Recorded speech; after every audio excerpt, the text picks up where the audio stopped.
bien évidemment un salut particulier à Ségolène, à Philippe, aux représentants du collectif, et puis un remerciement à Pascal de m'avoir invité à cette réunion qu'il a organisée.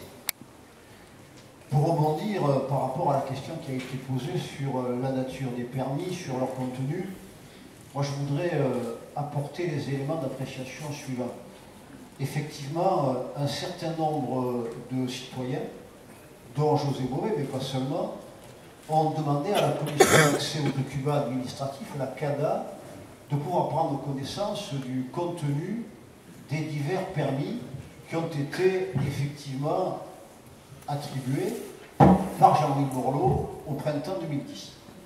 Alors ces documents sont pour certains, comme Pascal l'a dit, relativement, je suis prudent, explicites dans les pièces annexes concernant la technique pouvant être utilisée, et c'est vrai que ce qui apparaît laisse à penser qu'il s'agit de la technique de la fracturation hydraulique qui est extrêmement dangereuse.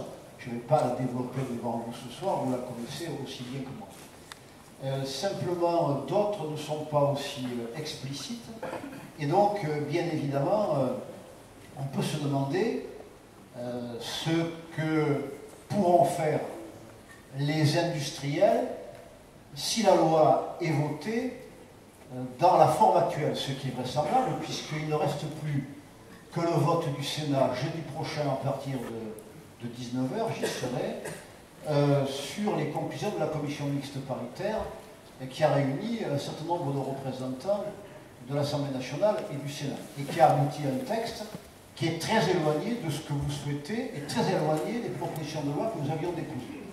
C'est nous au Sénat qui avons commencé les premiers par un texte le 26 mars dont les premiers signataires sont Nicole Bric, sénatrice de Seine-et-Marne, où il y a des huiles de schiste, du moins il y a des recherches, Didier Guillaume, notre voisin de la droite, mais moi-même, et tous les autres membres du groupe socialiste et rattaché, c'est-à-dire les divers gauches et les verts.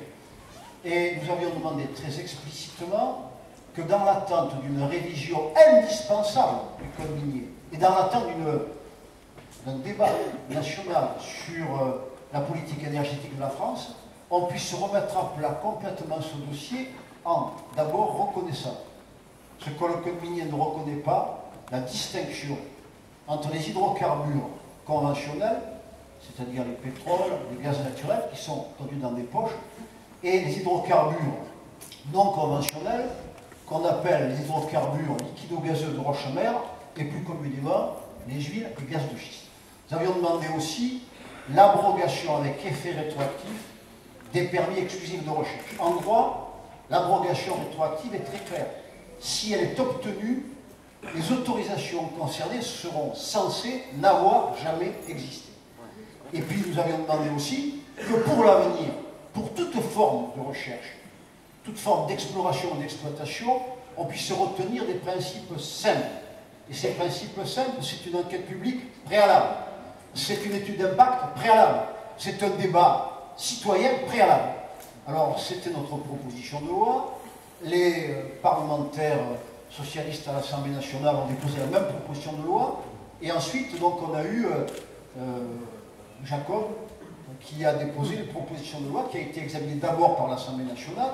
Et si au départ, cette proposition de loi était proche de celle que nous avions déposée, les débats, tant en commission qu'en séance plénière à l'Assemblée nationale, ont eu pour effet de la transformer complètement. Il n'a plus été question d'une interdiction générale des explorations et des exploitations, mais une simple interdiction de la technique de la fracturation hydraulique, ce qui n'est pas du tout la même chose. Certes, il faut l'interdire, mais ça ne suffit pas. C'est une condition nécessaire, mais pas suffisante. Et lorsque le texte est venu au Sénat, un sénateur centriste a introduit en commission des affaires économiques un amendement autorisant à des fins scientifiques l'expérimentation de la fracturation. Nous avons voté contre, bien sûr, mais en séance, nous avons présenté des amendements qui correspondaient à notre proposition de loi. Ils ont tous été rejetés. Nous avons donc voté contre. Et nous avons fait pareil, Pascal et moi, et d'autres, lors de l'examen du texte par la commission mixte paritaire. Donc, je vous dirai tout à l'heure, si vous me questionnez à ce sujet, qu'est-ce qui peut se passer par la suite. Je ne veux pas être trop long dans cette intervention initiale, mais s'agissant des permis de recherche, on ne sait pas ce que feront les industriels.